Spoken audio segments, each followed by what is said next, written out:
वैसे जरूरी नहीं है, लेकिन वीडियो को लाइक या फिर डिसलाइक करने की कोशिश जरूर किया करें। तो जैसे इस मूवी का स्टार्ट होता है, हमें मूवी का मेन कैरेक्टर सियोंग दिखाया जाता है और उसकी बेटी का बर्थडे होता है। इसीलिए सियोंग की मदर उसे कुछ पैसे देती है ताकि वो अपनी बेटी को डिनर पर ले जा सके। लेकिन अब सियोंग को और पैसों की जरूरत होती है, तो इसीलिए वो अपनी मदर का ATM कार्ड चुरा लेता है। इसके बाद वो अपनी मदर के सारे पैसे चुरा लेता है और पैसों को वो लगा देता है हॉर्स राइडिंग में, और इस गेम में वो 4 मिलियन वॉन जीत जाता है। अब सियोंग ने एक कंपनी से बहुत सारे पैसे उधार ले रखे थे, तो इसीलिए वही लोग उसके पीछे पड़ जाते हैं। इसके बाद वो सियोंग को पकड़ ही लेते हैं और वो उसे काफी मारते हैं। और जब सियोंग उनके पैसे लुटाने के लिए अपने पॉकेट्स चेक करता है, तो वो देखता है कि उसके पास तो पैसे है ही नहीं, यानी वो वाले पैसे जिसने हॉर्स राइडिंग में जीते थे। और तब उसे याद आता है कि जब वो इन लोगों से बचकर भाग रहा था तो वो एक लड़की से टकरा गया था, तो जरूर उसी लड़की ने ही उसकी जेब काट ली। अब क्योंकि सियोंग के पास पैसे तो होते ही नहीं, तो इसीलिए वो लोग उसे 1 महीने का और टाइम देते हैं जिसमें कि वो उनके पैसे लौटा दे। इसके बाद सियोंग कुछ पैसों का अरेंज करता है और अपनी बेटी को डिनर पर ले जाता है। इसके बाद सियोंग जल्दी से स्टेशन पर पहुंचता है, लेकिन अनलकीली उसकी ट्रेन तो मिस हो गई थी। और जब सियोंग वहाँ पर बैठकर ट्रेन के आने का वेट कर रहा था कि तभी अचानक से उसके पास एक आदमी आता है, और ये अननोन पर्सन था, यानी सियोंग उसके बारे में कुछ नहीं जानता था। फिर वो अननोन पर्सन सियोंग को कहता है कि मैं तुम्हारे साथ एक गेम खेलना चाहता हूँ। वो सियोंग को कहता है कि अगर तुम इस गेम में जीत गए तो मैं तुम्हें 1 लाख वॉन दूंगा। तब इतने सारे पैसों का सुनकर सियोंग के गेम खेलने के लिए एग्री हो जाता है। इसके बाद सियोंग काफी मार खाने के बाद ये गेम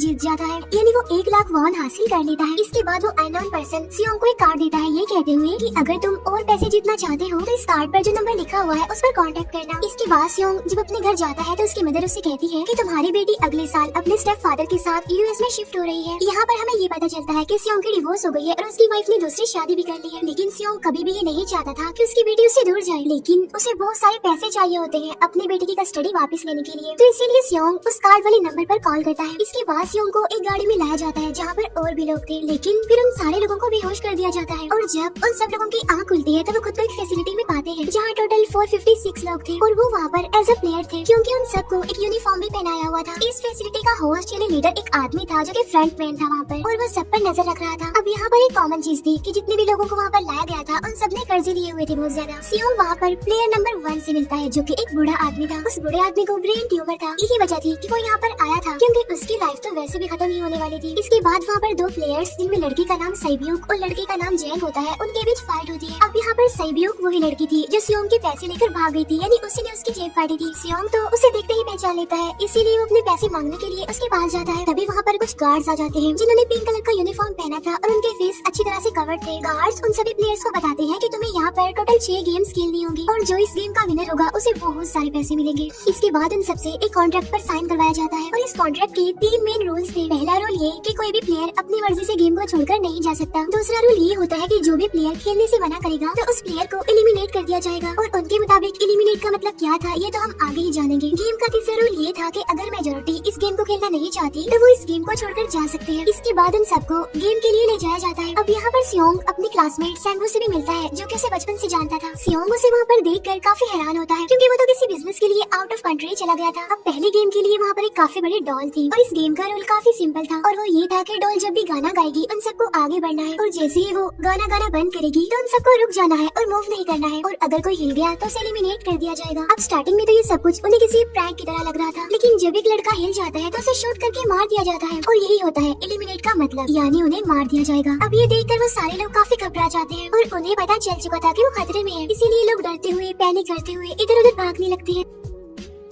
लेकिन अब क्योंकि गेम का रूल था इसीलिए जो भी हिलता है उसे मार दिया जाता है, और जितने भी सर्वाइवर होते हैं वो किसी न किसी तरह इस गेम को कंप्लीट कर ही लेते हैं। लेकिन जो लोग मर जाते हैं उनकी डेड बॉडीज को वहाँ से ले जाया जाता है, और अब 456 प्लेयर्स में से सिर्फ 255 ही रह गए थे। अब क्योंकि वो सारे प्लेयर्स इतना ज्यादा डर जाते हैं कि कोई भी गेम खेलना नहीं चाहता था। लेकिन जैसा कि रूल नंबर 3 था कि अगर मेजोरिटी चाहे तो वो ये गेम स्किप कर सकती है, तो इसीलिए उनका लीडर यानी फ्रंटमैन वोटिंग करवाता है। लेकिन इससे पहले उन्हें प्राइज मनी दिखाई जाती है, यानी जो विनर को मिलेगी। लेकिन इन केस अगर कोई गेम को छोड़कर चला जाएगा तो ये सारे पैसे मरे हुए प्लेयर्स की फैमिलीज को मिल जाएंगे, और ये prize money total 45 billion won होती है। इसके बाद वोटिंग करवाई जाती है जिसमें मेजोरिटी इस गेम को खेलना नहीं चाहती थी, तो इसीलिए गेम को यहीं पर स्टॉप कर दिया जाता है। लेकिन अगर कभी फ्यूचर में वो लोग चाहे तो इस गेम को रिज्वाइन कर सकते हैं। इसके बाद सभी लोगों को उनके घरों पर छोड़ दिया जाता है। नेक्स्ट डे सियोंग पुलिस स्टेशन जाता है और वहाँ पर वो पुलिस को सारी बात बता देता है, लेकिन उन लोगों को सियोंग की बातों पर यकीन नहीं होता और उल्टा वो लोग उसे पागल समझने लग जाते हैं। इसके बाद सियोंग उन्हें वही वाला कार्ड दिखाता है, लेकिन हैरान कर देने वाली बात तो ये है कि उस पर जो नंबर था वो रॉन्ग था। इसके बाद बाद सियोंग जब घर जाता है तो उसकी मदर वहाँ पर नहीं होती। उधर सियोंग का क्लासमेट सेंगू अपनी मदर को छुप कर देख रहा होता है और तभी वहाँ पर सियोंग भी आ जाता है। यहाँ पर सेंगू अपसेट होते हुए सियोंग को बताता है कि मेरे ऊपर 6 बिलियन का कर्ज है। वो बताता है कि मैंने क्लाइंट्स के पैसे लेकर स्टॉक मार्जिन में लगा दिए थे, लेकिन अनलकीली वो सारे पैसे डूब गए। और तभी सियोंग के पास हॉस्पिटल से कॉल आती है। सियोंग की मदर का पाँव काफी इंजर्ड था, लेकिन डायबिटीज का ट्रीटमेंट न होने की वजह से उनकी चोट और ज्यादा बढ़ गई। तब डॉक्टर सियोंग को बताते हैं कि तुम्हारी मदर का ट्रीटमेंट हो सकता है, लेकिन इसके लिए हमें इनका पाँव काटना होगा। लेकिन इस ऑपरेशन में बहुत सारे पैसे लगने वाले थे, लेकिन जाहिर सी बात है सियोंग के पास इतने पैसे तो होते नहीं। इवन उसने तो अपनी मदर के इंश्योरेंस के पैसे भी उड़ा दिए थे। तब इसीलिए सियोंग पैसे मांगने के लिए अपनी वाइफ के पास जाता है, लेकिन उसकी वाइफ उसे पैसे देने से इनकार कर देती है। फिर उसकी वाइफ अपने हस्बैंड को बताती है कि सियोंग आया था पैसे मांगने के लिए, और तभी उसका हस्बैंड सियोंग को पैसे देने आता है। साथ साथ उसे ये भी कहता है कि मेरी फैमिली से दूर रहो, लेकिन सियोंग उसे मारने लगता है और तभी उसकी बेटी भी वहाँ पर आ जाती है। इसके बाद सियोंग का एक फ्रेंड अपने बॉस के पास पैसे मांगने जाता है, लेकिन उसका बॉस उसे पैसे देने से मना कर देता है। तो इसीलिए उन दोनों के बीच फाइट होने लगती है। इस फाइट के दौरान उसके बॉस का हाथ मशीन में आ जाता है। तब मौके का फायदा उठाकर सियोंग का फ्रेंड पैसे लेकर वहाँ से भाग जाता है। फिर इसके बाद सियोंग का फ्रेंड अपने घर आकर अपनी वाइफ को कहता है कि पहली फ्लाइट लो और जाओ यहाँ से। इसके बाद सईब्यूक एक एजेंट से मिलती है, क्योंकि उसने अपनी मदर को नॉर्थ एरिया से साउथ एरिया में लाना था। सईब्यूक वही लड़की जिसने सियोंग की जेब काटी थी, लेकिन यहाँ अपनी मदर को लाने के लिए सईब्यूक को बहुत सारे पैसों की जरूरत थी। अब सईब्यूक का एक छोटा भाई भी होता है, जिससे उसने प्रॉमिस किया होता है कि मैं मदर को जरूर ले आऊंगी। इसके बाद हमें एक ऑफिसर दिखाया जाता है, और इस ऑफिसर का भाई कुछ टाइम से मिसिंग था, इसीलिए वो ऑफिसर अपने भाई के घर जाता है, जहाँ उसे पता चलता है कि उसका भाई तो पिछले कुछ दिनों से अपने घर पर भी नहीं आया। और जब वो ऑफिसर घर को चेक कर रहा होता है तो उसे एक कार्ड मिलता है वहाँ पर, और इस ऑफिसर ने सेम ऐसा ही कार्ड पुलिस स्टेशन में सियोंग के पास भी देखा था। तो इसीलिए वो ऑफिसर सियोंग के पास जाकर उससे इस बारे में पूछता है, लेकिन सियोंग उसे कुछ नहीं बताता। इसके बाद सियोंग जब अपने घर जाता है तो उसे वो कार्ड दोबारा मिल जाता है वहाँ पर। अब सियोंग डिसाइड करता है कि वो दोबारा से उस गेम को ज्वाइन करेगा, इसीलिए सभी प्लेयर्स को एक शिप के पास ले जाया जाता है। इधर ही वो ऑफिसर भी गाड़ियों का पीछा करते हुए उस शिप तक आ जाता है। वो एक गार्ड को मारकर उसे पानी में फेंक देता है। इसके बाद उन सभी प्लेयर्स को एक आइलैंड पर मौजूद फैसिलिटी में लाया जाता है। अब यहाँ पर उन्हें जरा भी अंदाजा नहीं था कि अगला गेम कौन सा होगा और उसे कैसे खेला जाएगा। इसके बाद वो लोग अपनी अलग अलग टीम्स बना लेते हैं। रात को सईब्यूक और उसकी फीमेल फ्रेंड वॉशरूम जाते हैं। यहाँ पर सईब्यूक गार्ड्स की नजरों से बचते हुए उस फैसिलिटी को एक्सप्लोर करने लगती है। तभी वो देखती है कि गार्ड्स बड़े बड़े बर्तनों में कुछ बना रहे हैं, लेकिन अब क्योंकि गार्ड्स को शक हो जाता है तो ये गार्ड वॉशरूम्स को चेक करने के लिए आता है। लेकिन तब तक सईब्यूक वापस आ चुकी थी। इसके बाद सईब्यूक अपनी फीमेल फ्रेंड को सारी बात बता देती है जो उसने देखा था, लेकिन यहाँ पर सेंगू उन दोनों की बातें सुन लेता है और वो इस बारे में सईब्यूक से पूछता है, जिस पर सईब्यूक बताती है कि वो बड़े बड़े बर्तनों में कुछ पका रहे थे। इसके बाद उन सभी प्लेयर्स को प्ले ग्राउंड में लाया जाता है, जहाँ पर उनके सामने 4 शेप्स थी। 4 शेप्स में से उन्होंने किसी एक शेप को चूज करना था। अब यहाँ पर सेंगू को पता चल जाता है कि गेम क्या है और क्या करना है हमें। सेंगू सियोंग को बताता है कि सबने अलग अलग शेप्स को चुनना है। इसके बाद उन सभी को एक छोटा सा बर्तन दिया जाता है जिसमें की शेप्स बनी होती है। अब गेम उनकी ये होती है कि उन्होंने किसी तरह उस शेप को बाहर निकालना है बगैर डैमेज किए, लेकिन अगर शेप जरा से भी खराब हो गई तो उन्हें एलिमिनेट कर दिया जाएगा, यानी मार दिया जाएगा। अब यहाँ पर सेंगू तो इजीली उस शेप को निकाल लेता है, लेकिन सियोंग इतना ज्यादा घबरा जाता है कि उसकी हालत खराब होने लगती है, लेकिन फिर वो किसी न किसी तरह करके इस गेम को भी जीत लेता है। इसके बाद उन सबको वापस से रूम में लाया जाता है। अब यहाँ पर 187 प्लेयर्स वापस आए थे, जिनमें से अब सिर्फ 108 ही रह गए थे। इसके बाद उन सबको खाने के लिए ले जाया जाता है, लेकिन खाने की वजह से जैंग की एक लड़के से फाइट हो जाती है, जहाँ पर जैंग उस लड़के को इतना ज्यादा मारता है कि वो मौके पर ही मर जाता है। इधर ही हम देखते हैं कि उन प्लेयर्स में से एक डॉक्टर होता है जो गार्ड्स के साथ मिलकर मरे हुए लोगों के ऑर्गन्स निकाल कर उन्हें चाइनीज को बेचने का काम करता है। इसीलिए जब भी डेड बॉडीज को ले जाया जाता है तो वो डेड बॉडीज को गायब कर लेते हैं, क्योंकि ये सब कुछ एक प्लान के अकॉर्डिंग चल रहा था, क्योंकि ये सारा कुछ फ्रंट मैन से छुपकर हो रहा था। यही वजह थी कि कंट्रोल रूम में भी उन्होंने अपना ही एक आदमी बिठाया हुआ था जो कि उन लोगों की सारी वीडियो फुटेज डिलीट कर देता था, और गार्ड्स तो डॉक्टर को गेम के बारे में पहले ही बता देते थे ताकि वो सर्वाइव कर सके। यहाँ पर एक गार्ड उसी प्लेयर डॉक्टर को बताता है कि आज हमने प्लेयर्स को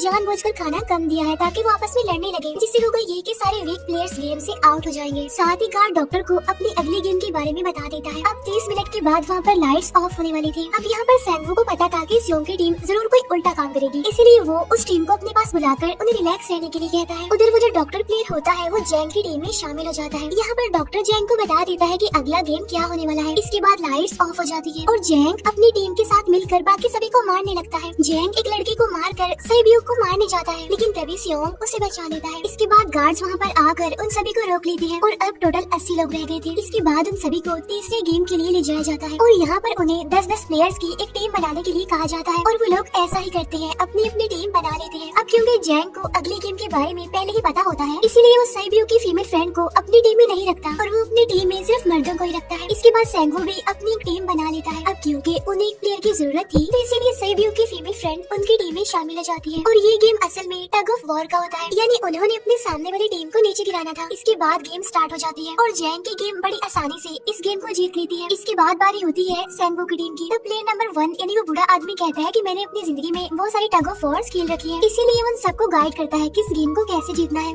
तो इसीलिए वो लोग किसी न किसी तरह करके इस गेम को जीत जाते हैं। फिर दिखाया जाता है कि 30 मिनट के बाद दोबारा से लाइट्स ऑफ हो जाएंगी, जिस पर सैंगो उन सबको कहता है कि रेडी रहना। तो इसीलिए वो डिसाइड करते हैं कि एक एक करके हम पहरा देंगे। अब जैंग की टीम में एक से बढ़कर एक चालाक प्लेयर था, तो इसीलिए जैंग को डर होता है कि कहीं उसकी टीम उसे साइड पर न लगा दे, यानी उसे ही अपने रास्ते से न हटा दे।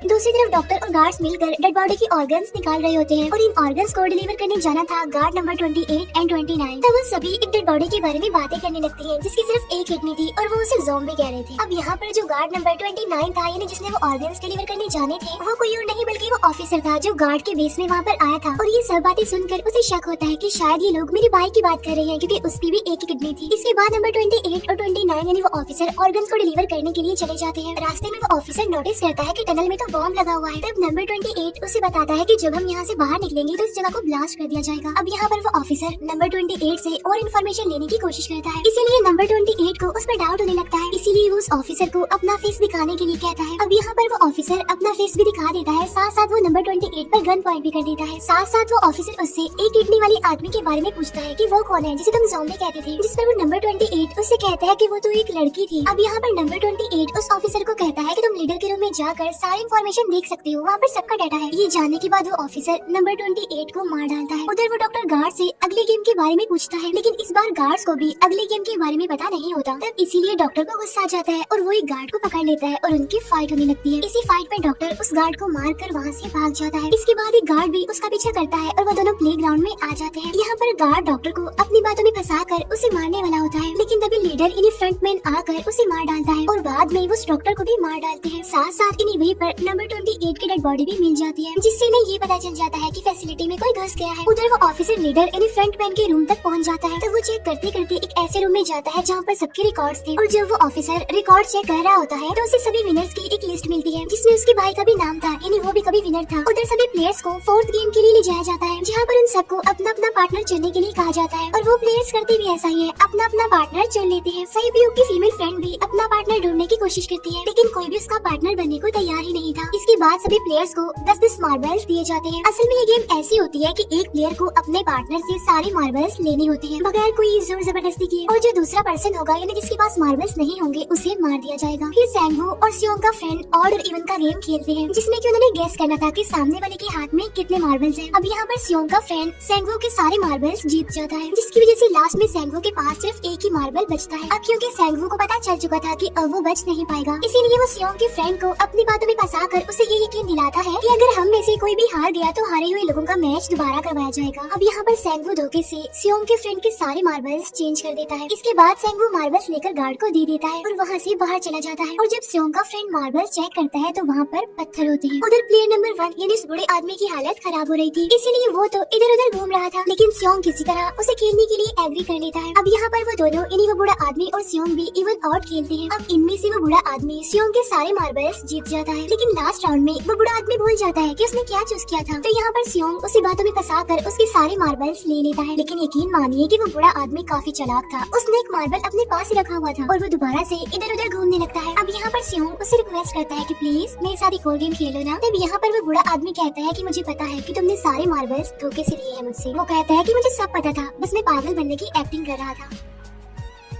तभी ये सुनकर सियोंग को उस पर तरस आ जाता है और वो उसे ये सारे मार्बल्स दे देता है। उसके बाद सईब्यूक और उसकी फीमेल फ्रेंड भी गेम खेल रहे होते हैं। उनकी गेम ये होती है कि जो मार्बल्स को दीवार के ज्यादा करीब फेंकेगा वही जीतेगा। पहले सईब्यूक अपने मार्बल्स फेंकती है, लेकिन जब सईब्यूक की फ्रेंड की बारी आती है तो वो अपने सारे मार्बल्स फेंक देती है। लेकिन जब सईब्यूक ये देख लेती है तो वो अपने फ्रेंड को दोबारा फेंकने के लिए कहती है, जिस पर उसकी फ्रेंड कहती है कि नहीं सईब्यूक, मैं बिल्कुल अकेली हूँ, मेरे पीछे तो कोई भी नहीं है, लेकिन अगर तुम्हें कुछ हो गया तो ये अच्छी बात नहीं है, तुम्हारे पीछे तुम्हारा छोटा भाई है, तुम्हारा वेट कर रहा है। और इसी वजह से सईब्यूक की फ्रेंड को मार दिया जाता होता है। इसके बाद उन सबकी डेड बॉडीज को वहाँ से ले जाया जाता है। इसके बाद वो सब वापस से रूम में आ जाते हैं। यहाँ पर जैंग देखता है कि साइबियो की वो वाली फ्रेंड तो अभी तक जिंदा है, जो कि बड़ी आराम से बैठी हुई थी। अब यहाँ पर हमें पता चलता है कि साइबियो की ये वाली फ्रेंड जैंग की भी फ्रेंड थी, लेकिन अब क्योंकि उन दोनों के बीच किसी बात को लेकर क्लैश चल रहा था, तो इसलिए जैंग की वो फ्रेंड उसे बुली करने लगती है। इसके बाद फ्रंटमैन को एक डेड बॉडी के पास उस ऑफिसर का आईडी कार्ड मिल जाता है। तभी फ्रंटमैन को पता चलता है कि उसके सारे वीआईपीज आ चुके हैं, तो इसीलिए फ्रंटमैन उन्हें लेने के लिए चला जाता है। फिर सारे वीआईपीज को उनके रूम में लाया जाता है। इसके बाद फ्रंटमैन वीआईपीज के आने के बारे में एक और आदमी को जाकर बताता है, और यही आदमी मेन होता है। और ये कौन होता है हम ये आगे जानेंगे। फिर नेक्स्ट डे उन सबको 5वें गेम के लिए लाया जाता है, जहाँ पर 1 से लेकर 16 तक नंबर पड़े होते हैं, और वो सभी प्लेयर्स अपना अपना नंबर ले लेते हैं। नंबर का मतलब ये था कि जो नंबर भी एक प्लेयर पर आएगा उसके मुताबिक ही उसकी बारी आएगी। अब यहाँ पर लास्ट में पहला और आखिरी नंबर रह जाता है, यानी 1 और 16। तो यहाँ पर सियोंग कंफ्यूज हो जाता है कि उसे कौन सा नंबर चूज करना चाहिए। अगर उसने पहला नंबर लिया तो वो फंसेगा और मरेगा, क्योंकि उसे नहीं पता कि गेम क्या है। और अगर लास्ट नंबर लेगा तो क्या पता उसकी बारी ही ना आए, टाइम कम रह जाए। और तभी वहाँ पर एक आदमी आ जाता है और वो सियोंग को कहता है कि मुझे पहला नंबर चाहिए, क्योंकि मैं अपनी जिंदगी में कभी भी फर्स्ट नंबर पर नहीं आया। फिर इसके बाद उन्हें गेमिंग रूम में लाया जाता है। अब इस गेम का रूल ये होता है कि दिए हुए टाइम में उन्हें ब्रिज की दूसरी साइड पर जाना है। अब इसके बीच में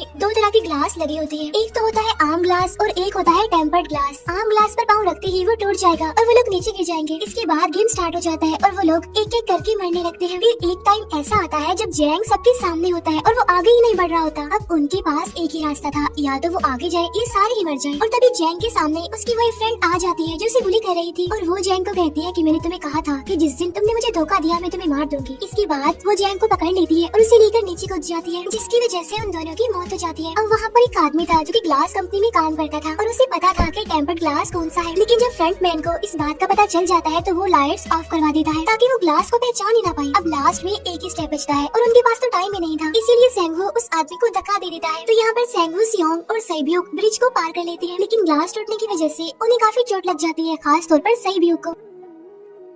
उधर उस ऑफिसर ने एक सर्वेंट को मारकर उसकी जगह खुद ले ली थी। अब एक वीआईपी को उस ऑफिसर पर शक होता है और वो उसे कहता है कि अपना मास्क रिमूव करो, लेकिन वो ऑफिसर कहता है कि ठीक है, लेकिन मैं अंदर जाकर अपना मास्क रिमूव करूंगा। इसके बाद वो ऑफिसर उस वीआईपी को लेकर अंदर चला जाता है। अंदर जाकर वो ऑफिसर उस वीआईपी को बेहोश कर देता है, और इस बात का पता फ्रंटमैन को चल जाता है। इसीलिए फ्रंटमैन उसके पीछे जाता है और वो उस ऑफिसर को देख लेता है। इसीलिए वो ऑफिसर वहाँ से भागकर आई-9 पर आ जाता है। फ्रंटमैन भी उसका पीछा करते हुए वहाँ पर आ जाता है। अब यहाँ पर वो ऑफिसर अपने सीनियर्स को कॉल करने की कोशिश करता है, लेकिन कॉल कट हो जाती है। फिर वो ऑफिसर उन्हें सारे सबूत भेजता है, लेकिन वहाँ पर नेटवर्क नहीं था। इसके बाद फ्रंटमैन ऑफिसर को पकड़ लेता है और उसे उनके साथ चलने के लिए कहता है, लेकिन वो ऑफिसर तो उस फ्रंटमैन पर गोली चला देता है। इसके बाद फ्रंटमैन अपना मास्क उतार देता है, तो वो ऑफिसर देखता है कि वहाँ पर कोई और नहीं बल्कि उसका अपना भाई है वो। इसके बाद ऑफिसर का भाई यानी फ्रंटमैन उसे शूट कर देता है और वो जाकर पानी में गिरता है। उधर ग्लास लगने की वजह से साइबियो काफी इंजर्ड हो गई थी और उसका बहुत सारा खून भी बह रहा होता है। इसके बाद इन सर्वाइवर्स को डिनर के लिए ले जाया जाता है और उनके पास एक एक नाइफ भी रख दिया जाता है, मतलब रात में उन तीनों में से कोई भी एक दूसरे को मार देगा। तभी सियोंग नोटिस करता है कि साइबियो की हालत काफी खराब है, इसीलिए वो साइबियो को कहता है कि फिक्र मत करो, हम दोनों साथ हैं और इस गेम में हम दोनों मिलकर सेंगवू को हरा देंगे। इसके बाद हम दोनों यहाँ से बाहर निकल जाएंगे और पैसों को आधा आधा डिवाइड कर लेंगे। साइबियो उसे बताती है कि मेरा एक छोटा भाई है जिसे मैं ऑर्फनेज में छोड़कर आई हूँ, और अगर हम दोनों में से कोई भी जिंदा बचकर बाहर जाएगा तो उसे उन दोनों की फैमिलीज का ख्याल रखना होगा। अब साइबियो की हालत काफी खराब थी, उसे डॉक्टर की जरूरत थी, इसीलिए सियोंग कोई मदद लाने के लिए जाता है, लेकिन जब तक वो वापस आता है तब तक सेंगवू साइबियो को मार चुका था। फिर नेक्स्ट डे उन दोनों को गेम नंबर 6 यानी लास्ट गेम के लिए ले जाया जाता है। गेम का रूल बड़ा ही सिंपल था कि मार दो या मर जाओ, और इस गेम का नाम होता है स्क्विड गेम। इसके बाद गेम स्टार्ट हो जाती है और उन दोनों के बीच काफी फाइट होती है, लेकिन लास्ट में सेंगवू की हालत खराब होने लगती है। तभी सियोंग कहता है कि मैं इस गेम को रोकना चाहता हूँ, और तभी सियोंग सेंगवू को उसके साथ चलने के लिए कहता है, लेकिन सेंगवू तो अपने आप को ही मार डालता है, जिसकी वजह से सियोंग गेम जीत जाता है। फिर फ्रंटमैन सियोंग को कहता है कि तुम बहुत अच्छा खेले, लेकिन मुझे इसकी उम्मीद नहीं थी। इसके बाद सियोंग को उसके घर पर छोड़ दिया जाता है और उसके पास एक एटीएम कार्ड भी था, और जब सियोंग उस एटीएम कार्ड को जाकर चेक करता है तो वो देखता है कि सारे पैसे उसके अकाउंट में भेज दिए जाते हैं। इसके बाद सियोंग अपने घर जाता है, लेकिन तब तक उसकी मदर की डेथ हो जाती है। इसके बाद हमें 1 साल बाद का सीन दिखाया जाता है,